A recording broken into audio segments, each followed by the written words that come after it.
मुस्लिम league नून जब भी इक़्तिदार में आई, उसने मुल्क को तामीर तरक्की और दिफाई हवाले से मजबूत बनाया। एटमी धमाके करके दुनिया में पाकिस्तान को एक अहम मुकाम दिलवाया।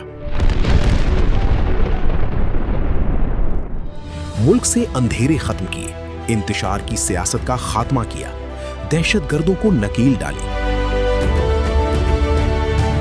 और कारोबारी सरगर्मियों को मुस्बत सिमत गामजन किया। ईरान अमरीका जंग में मुस्लिम लीग नून की हुकूमत में ही पाकिस्तान एक अमन पसंद और अहम मुल्क बनकर उभरा। अब मक्का दिफाई मुआहदा की सूरत में एक मर्तबा फिर पाकिस्तान ने तारीखी कदम उठाते हुए इस्लामी ब्लॉक की राह हमवार की है। इस मुआहदा के नतीजे में सऊदी अरब, पाकिस्तान और तुर्किया पर मुश्तमिल इस्लामी दुनिया की 4 में से 3 बड़ी ताकतें इस बात पर मुत्तफिक हो चुकी हैं कि वो बाहम मिलकर एक दूसरे का दिफा करेंगी।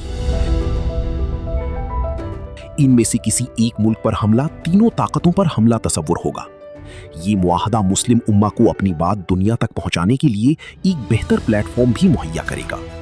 इस मुआहदा के बाद दीगर इस्लामी ममालिक ने भी इसमें शामिल होने का इरादा जाहिर किया है। मुस्लिम लीग नून की काविशों के नतीजा में पाकिस्तान यकीनी तौर पर एक बेहतर मुस्तकबिल की तरफ तेजी से बढ़ रहा है।